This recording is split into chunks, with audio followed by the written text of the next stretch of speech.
Fratelli Tutti du pape François suite. Des droits humains pas assez universels. On s'aperçoit bien des fois que, de fait, les droits humains ne sont pas les mêmes pour tout le monde. Le respect de ces droits est une condition préalable au développement même du pays, qu'il soit social ou économique. Quand la dignité de l'homme est respectée et que ses droits sont reconnus et garantis, fleurissent aussi la créativité et l'esprit d'initiative, et la personnalité humaine peut déployer ses multiples initiatives en faveur du bien commun. Mais en observant avec attention nos sociétés contemporaines, on constate de nombreuses contradictions qui conduisent à se demander si l'égale dignité de tous les êtres humains, solennellement proclamée il y a 70 ans, est véritablement reconnue, respectée, protégée et promue en toutes circonstances. De nombreuses formes d'injustice persistent aujourd'hui dans le monde, alimentées par des visions anthropologiques réductrices et par un modèle économique fondé sur le profit qui n'hésite pas à exploiter, à exclure et même à tuer l'homme. Alors qu'une partie de l'humanité vit dans l'opulence, une autre partie voit sa dignité méconnue, méprisée ou piétinée et ses droits fondamentaux ignorés ou violés. Qu'est-ce que cela signifie quant à l'égalité des droits fondés sur la même dignité humaine ? De même, l'organisation des sociétés dans le monde entier est loin de refléter clairement le fait que les femmes ont exactement la même dignité et les mêmes droits que les hommes.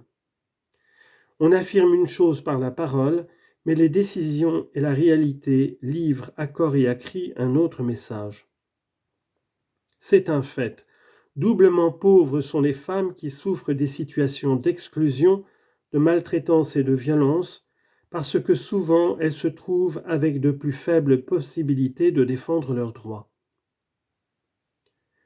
Reconnaissons aussi que, bien que la communauté internationale ait adopté de nombreux accords en vue de mettre un terme à l'esclavage sous toutes ses formes et mis en marche diverses stratégies pour combattre ce phénomène, aujourd'hui encore, des millions de personnes, enfants, hommes et femmes de tout âge, sont privés de liberté et contraintes de vivre dans des conditions assimilables à celles de l'esclavage. Aujourd'hui, comme hier, à la racine de l'esclavage, il y a une conception de la personne humaine qui admet la possibilité de la traiter comme un objet. La personne humaine, créée à l'image et à la ressemblance de Dieu, par la force, par la tromperie ou encore par la contrainte physique ou psychologique, est privée de sa liberté, commercialisée, réduite à être la propriété de quelqu'un, elle est traitée comme un moyen et non comme une fin. Les réseaux criminels utilisent habilement les technologies informatiques modernes pour appâter des jeunes et des très jeunes partout dans le monde. L'aberration n'a pas de limite quand des femmes sont malmenées puis forcées à avorter.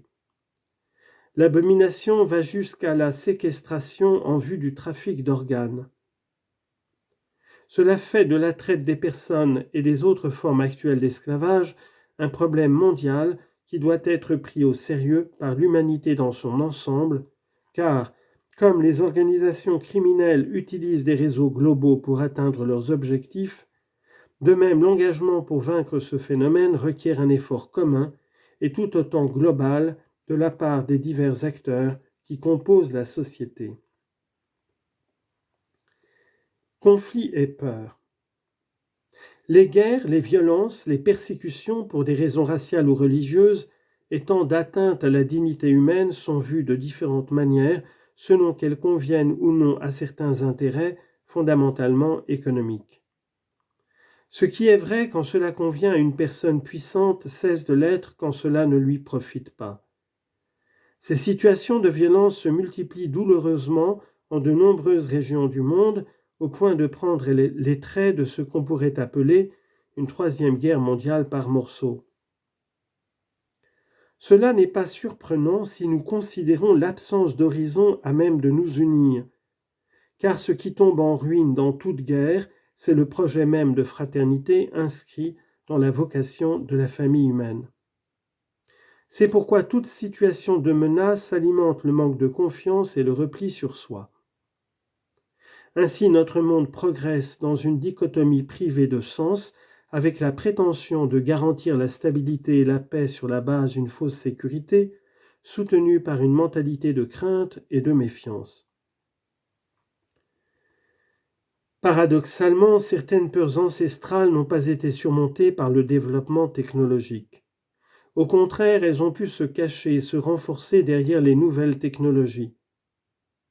Aujourd'hui encore, derrière la muraille de la ville antique se trouve l'abîme, le territoire de l'inconnu, le désert. Ce qui en résulte n'inspire pas confiance, car c'est une chose inconnue qui n'est pas familière, qui n'a pas droit de cité. C'est le territoire du barbare dont il faut se défendre à tout prix. Par conséquent, de nouvelles barrières sont créées pour l'autopréservation, de sorte que le monde cesse d'exister et que seul existe mon monde, au point que beaucoup de personnes cessent d'être considérées comme des êtres humains, ayant une dignité inaliénable et deviennent seulement, entre guillemets, eux. Réapparaît la tentation de créer une culture de murs, d'élever des murs dans le cœur, des murs érigés sur la terre pour éviter cette rencontre avec d'autres cultures, avec d'autres personnes. Et quiconque élève un mur, quiconque construit un mur, finira par être un esclave dans les murs qu'il a construits, privé d'horizon. Il lui manque en effet l'altérité. La solitude, les peurs et l'insécurité de tant de personnes qui se sentent abandonnées par le système créent un terrain fertile pour les groupes mafieux. Ils s'affirment en effet et se présentent comme les protecteurs des oubliés, souvent grâce à diverses aides, alors qu'ils poursuivent leurs intérêts criminels. Il existe une pédagogie typiquement mafieuse qui, avec une fausse mystique communautaire, crée des liens de dépendance et de subordination dont il est très difficile de se libérer.